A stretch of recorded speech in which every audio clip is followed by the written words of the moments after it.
Hi,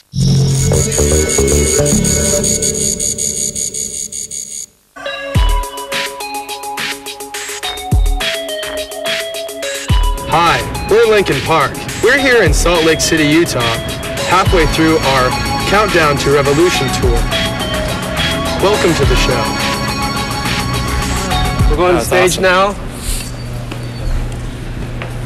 When we go on stage at night, we go the same direction, except there's a lot of people here.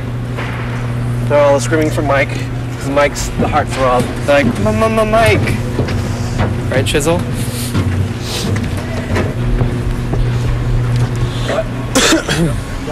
Right now, what we have set up is they have the band set up in a sequence with the opening act, Apex Theory, being out front, their drum riser being up there, then Head PE being right here, and then our stuff kind of in the back. So they'll strike the stuff away, move the next band up, run it that way. I know you're doing it. I love it. So, and this is our fascia for the risers, DJ riser. We call that Mount Hahn. Then Rob's drum riser. That's the stage. Come out here and you can look where the people will go if you want to do that. I was appreciate it. You getting all the... It makes for good composition. So you have to just kind of jump. Hi. I have the camera now. Doing this. This is fun. So. Oh no. How funny does he look with it? So, how long have you been doing this? Too long. Too long. Ready to get back? Oh, you're American.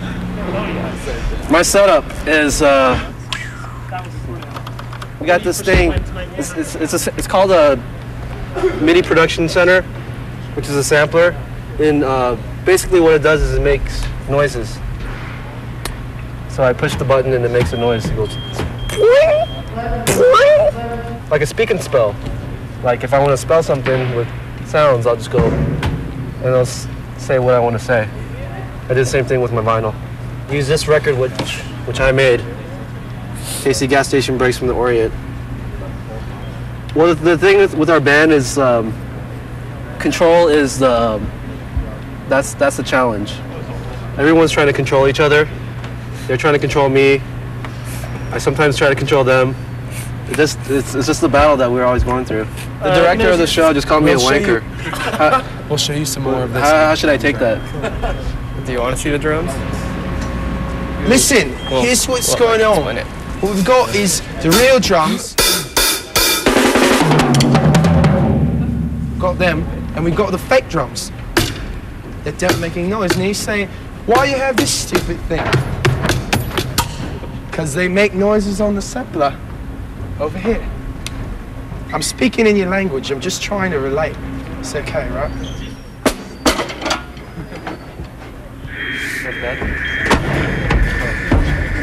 Hey Mike, they said you sound South African. South African? I got the best seats in the house right here.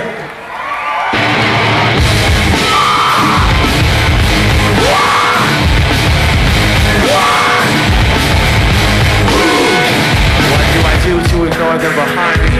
Do I follow my fate to escape blindly? Do I hide my pride from these bad dreams and give in to sad thoughts that are maddening? Do I let it go and try to stand it? Or do I try to catch up red-handed? Do I trust some and get fooled by phoniness? Or do I trust nobody and live in loneliness? You want to go to the show and you want to see the people play, but you want to meet them too. And that usually doesn't happen. So we kind of try and make that happen more often. We usually do signings like on some tours where, well, like our own tours, we jump down in the crowd after we play. On other ones, we try and just set up something where we can do that.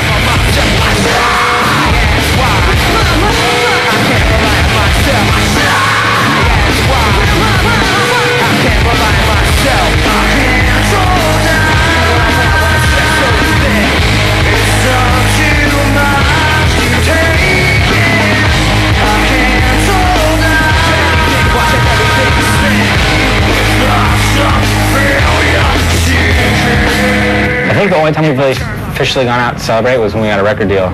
And even then, we didn't do much. When we went, We were like, woo, let's go to dinner and then go write the record. Wait, did you go? You know where we went? To House of Pies. Oh no, that was the other night.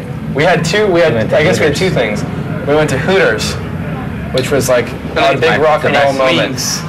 Some guys, you know, they have the best food. Do drugs. In the restaurant. Some guys do drugs and go to strip wings clubs. Are so good. We went to Hooters and went to House of Pies. For the rings. For the wings?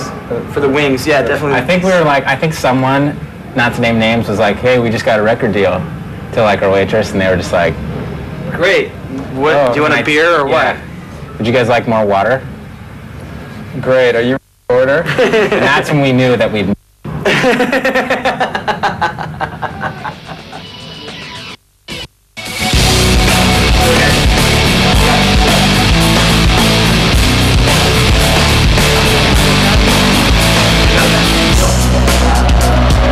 I was just eating dinner and now I gotta go do this shit. Graffiti decorations under a sky of dust. A constant wave of tension on top of broken trust. The lessons that you taught me, I learned were never true. Now I find myself in question.